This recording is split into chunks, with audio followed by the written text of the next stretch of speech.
Hello and welcome back to Retro Ranger. Today, we're going to take a look at the retro game collecting market trends, specifically for the PlayStation 1. Collecting retro games in the past few years has definitely been different. With a direct correlation to the COVID-19 pandemic, prices are on the move. It's no mystery, of course, more folks at home, and what better way to pass the time than to dip back into the wonderful life of nostalgia. Recently, we've seen an increase in YouTubers and other known collectors take a step back from collecting, some claiming to stop altogether due to the price spikes, essentially being priced out of the hobby. I'll talk about what I think about this aspect in a bit, but suffice to say, it's definitely alarmist. There's an insane amount of great and affordable games spanning many systems. That said, we're not here to talk about affordability. We're here to review the market trends of the PlayStation 1, a system that I see having some of the most dramatic swings in price. Let's jump in.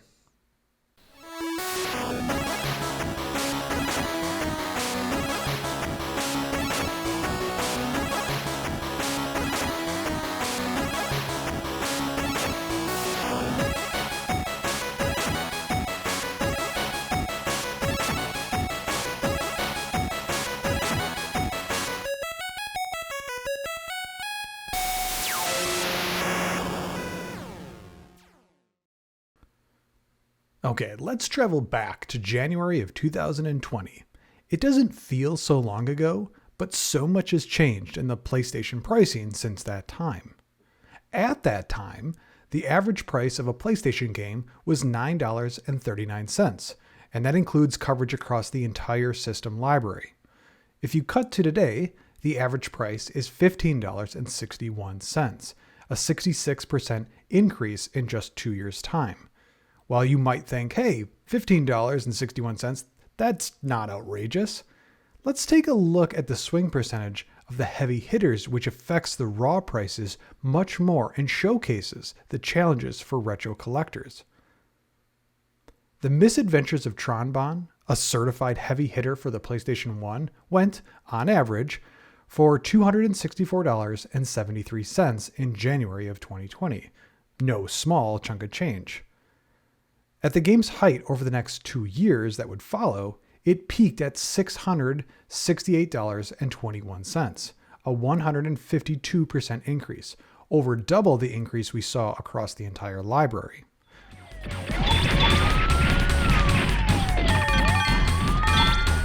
Tron Bonne isn't an outlier for the top earners though either.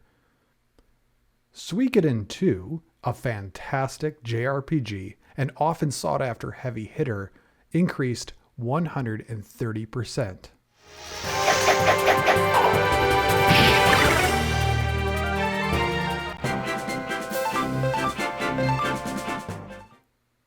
Tales of Destiny 2, a delightful early entry in the Tales series, saw a 142% increase. Did you think you'd win? Think it's just limited to JRPGs? You'd be dead wrong. Silent Hill, the creepy and enjoyable survival horror, increased 208% at its peak. Even its greatest hits release saw a 200% increase, further proving that rarity isn't necessarily the driving factor.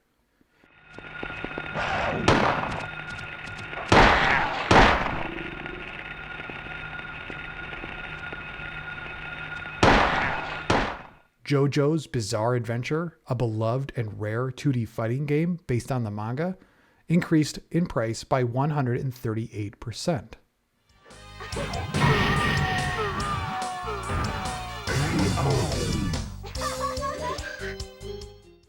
Clock Tower, an amazing survival horror game which emphasizes survival and story over combat, saw at its peak a 210% increase, followed by a downswing to only 82% increase over its original January 2020 price, only 4 months after that peak, only to jump back considerably to 142% increase. Clock Tower 2, its sequel, saw perhaps one of the biggest increases at 282% over the same time period.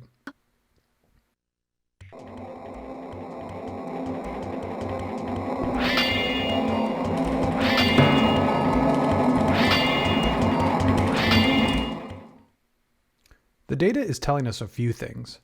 Despite the understandable increase across the entire library caused by the pandemic and other factors, which of course isn't just limited to the PS1, the chase titles saw the much more significant impact from the increase, some close to 5 times the average. Here's where you see the animosity from longtime collectors going for those big titles who feel the impact most. So, should we all take a pause from collecting? No. There's so many great games out there that remain cheap and affordable. You don't need to give in to the FOMO and pay the current premiums. The big question everyone is asking, will these games come back down?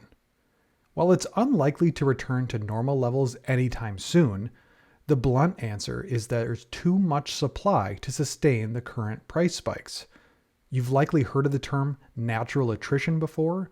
It refers to that over time, copies of games, rare or otherwise, get lost, broken, thrown away, or whatever.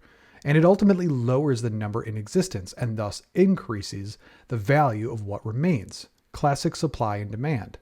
To be clear here, this is not what's driving the current market trends. The supply for many of these games is still very high and have had multiple pressings through things like a greatest hits release. So, how do we collectors need to weather the storm of price spikes? I have 4 tips that will help. The first, avoid buying in the swings. This sounds like a no-brainer, right? It is, in theory, but we all know the saying, FOMO is real. Buying with emotion will gut your wallet faster than anything else. As much as you want to jump in on the latest spikes before it gets too high, avoid it altogether until it stabilizes. Still want to grab a copy of that increasing title? Lower your quality standards, especially for the heavy hitters. Buying a sealed or pristine CIB copy during the market volatility is not something I can recommend. If you're exclusively collecting and not playing, it's time to pick and choose the right moment. But for most of you out there like me, you're buying with the intent of enjoying and playing. There's nothing wrong with buying an incomplete copy or a damaged or missing manual, etc. You can always circle back after the market is under control to replace it with that collection building quality. The other option in that same vein here is to grab a copy of one of them digitally for now. Tron Bonne is a great example at $6 on the PlayStation Store. If you can put up with the terribly degraded user experience with payments and such as it is. But if you're bent on playing it before that title's price returns back down to earth, this is another option. Granted, it's not available for all PS1 titles, unfortunately. Number 3, stay ahead of the wave. It's no surprise to collectors, but the nostalgia wave is a generational occurrence where titles of past systems' prices will spike when people scoop up the games from their respective childhoods. For PlayStation 1, roughly 2013 began the wave, but it's unique to each system. If you're looking to get ahead of the curve at the time of this video, the Wii U, the PlayStation 3, the PlayStation 4, and Xbox 360 are all great buys before their wave hits. Number 4, enjoying the currently approachable titles. At the root of the passion for collecting is the wonderful times we've spent enjoying the PS1 console and its awesome games. Let's take a look at some of the very approachable games that are often considered some of the best the system has to offer, according to sites like Metacritic. First up, Tony Hawk Pro Skater 2. If you're watching this video, chances are that you're already very familiar with this game, but it's a ton of fun and still holds up very well. The soundtrack is incredibly fitting for the style of game, and even though I prefer the skateboarding games like Skate or Skater XL, the specific challenges and fun levels make this a great must-have title in everyone's PS1 collection. The best news? Current CIB price is only $12.16, very little affected of the overall price changes.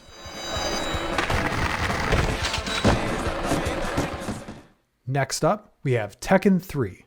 What can be said about the Tekken series that already hasn't been said?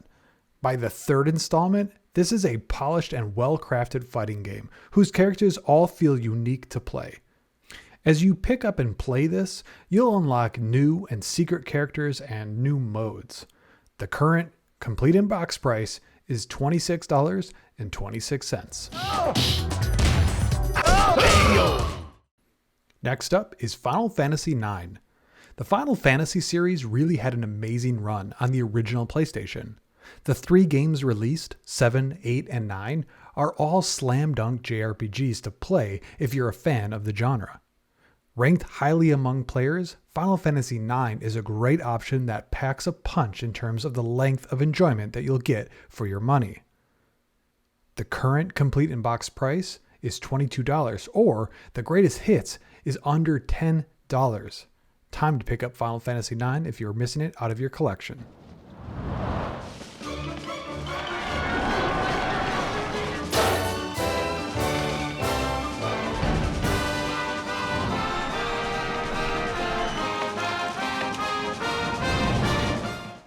Keeping in theme with JRPGs, next up on my list here is Chrono Cross. The PlayStation 1 was such a great time for JRPGs, and that includes Chrono Cross, the sequel to Chrono Trigger, one of the most beloved role-playing games of all time. While its connection to the original is looser than most fans had hoped, even as a standalone, it's an amazing entry into the genre. Trying to recruit all the different characters throughout the game is so much fun, since they each have their own personalities and stories. If you put off playing this game, now might be the time to grab it, since it's largely inexpensive at the moment. Its current complete in box price is $31, or on the greatest hits, only $22.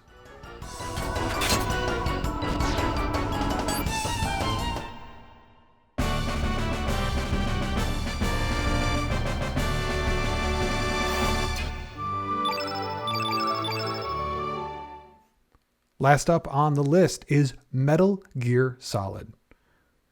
The game has made a cardboard box a character in its own right.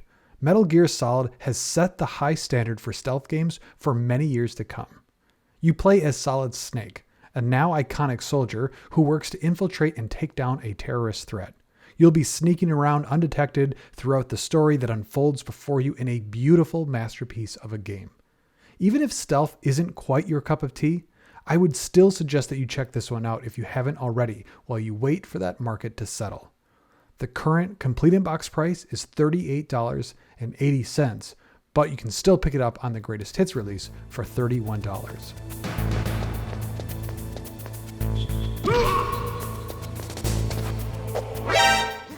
In conclusion, there's plenty of great and affordable titles to help weather the storm for collectors. While we won't likely see a return to pre-pandemic prices, we will see some cool-off market trends and eventual stabilization. It's easy to get caught up in the storm, and I'm guilty of it myself. But it's wrong time to invest in some of these heavy hitters, and don't let emotion steer you in the wrong direction. While we all collectively monitor the market, relax and enjoy the more currently approachable aspects of this wonderful hobby. What are some of the games that you would recommend which have largely been unaffected by the price swings? Let me know down below. Until next time, thank you for watching.